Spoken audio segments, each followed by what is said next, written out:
I felt like that. We were just doing gigs in Mexico and people were loving it. I don't really know what to say except we're just kind of blown away and we're excited to come back.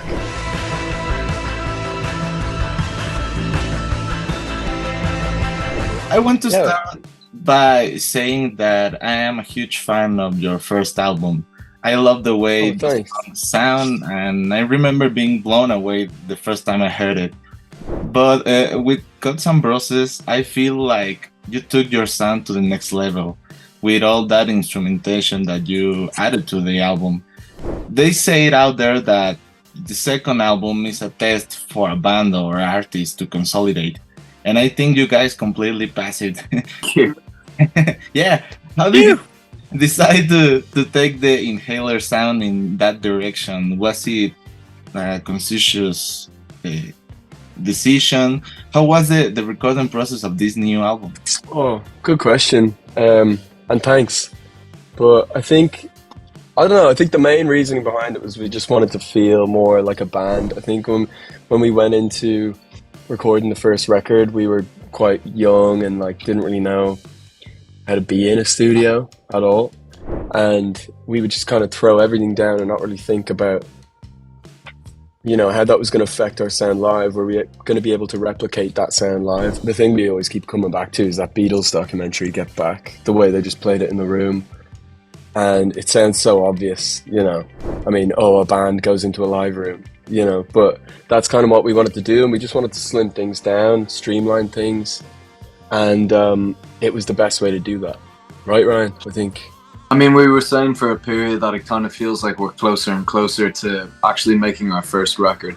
Because, with it won't always be like this. We were just in and out all the time recording in like different days with different people. And it was because of the pandemic, we couldn't be together as much. And then the second album period came around and it was difficult to make it because we were just on tour all the time. But, we were really proud of those songs and it was a labor of love. For sure, but it seems to resonate with people, so we're happy that it resonates with you as well.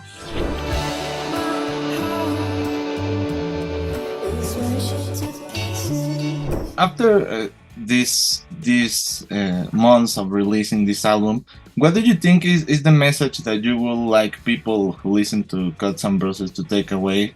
And what is the most fulfilling thing about this second album in your career? Well, that's a good question. I don't know. It's kind of a difficult one to answer if you're trying to give too much meaning to songs individually or an album as a piece, because the beautiful thing about records is that like whether you know what the song is actually about or something, you're able to come up with your own interpretation and meaning that suits you.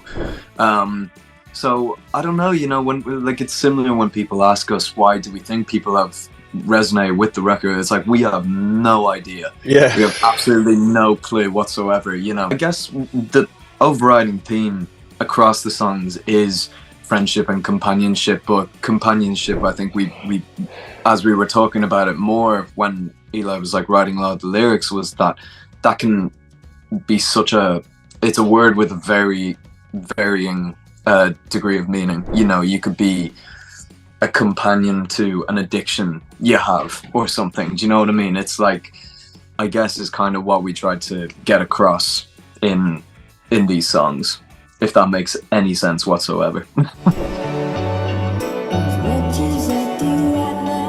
After two quite successful presentations at the Corona Capital Festival, you will return to Mexico to give your first solo concert. And I find it very interesting how, in a matter of time, you have gained a huge fan base in this country who know your songs from top to bottom, But what do you expect from this very special show in Mexico? How do you feel that in this country with a different culture and language, you have connect with your music of Michaela? Amazing to us. I mean, the first time we went to Mexico, it was to do Corona Capital. And I think, like, we've been to America and stuff, but it just felt so much like, I don't know, like the respect for music in Mexico is really, really intense. And we feel like the fans are really passionate there. It was just kind of mind blowing. Like, you know, 4 kind of idiots started a band, you know, in the back garden, and like I felt like that. We were just doing gigs in Mexico, and people were loving it. I don't really know what to say except we're just kind of blown away, and we're excited to come back.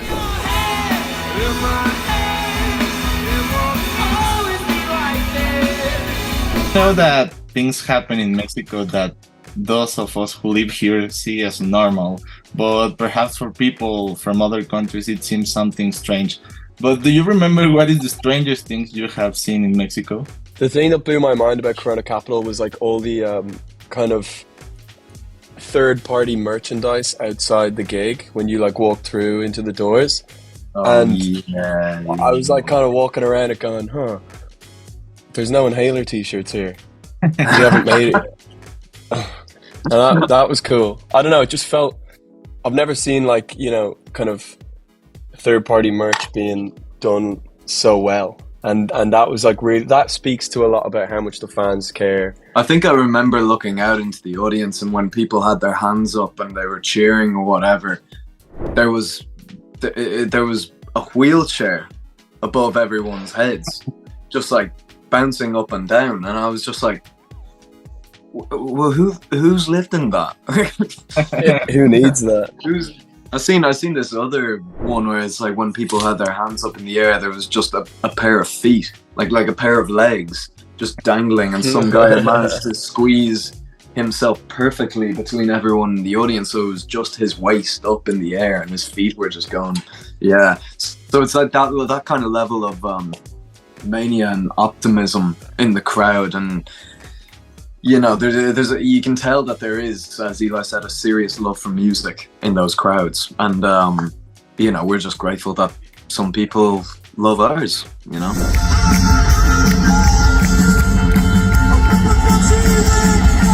After all these years with Inhaler and what it means to be in a band, like writing and recording records, promoting them, and going on tour, what do you think is the greatest lesson or satisfaction that music has given you at this point in your life? I think from the moment of like inception of a record, when it's created and you're working on it, seeing that go to like an LP and then holding it on vinyl is kind of amazing, and that's kind of unparalleled. But then to go from there to playing them live and see people actually speaking the words that you've written and singing the guitar lines and air drumming and stuff is pretty nuts. I remember the first time we saw that, we were playing where was it? It was the Grand Social in Dublin, or maybe Button Factory in Dublin. And we had this song called I Want You, which was just a little song that we put out as like a tester. And people were like singing back the words, and I just remember shivers, like goosebumps. Like it was pretty, I'll remember that moment for the rest of my life. I remember that was St. Patrick's Day 2017. That was the first moment we heard people sing back a song to us, which was... Oh, so it was Workman's. It was Workman's, yes. Yeah. That was. I remember that forever.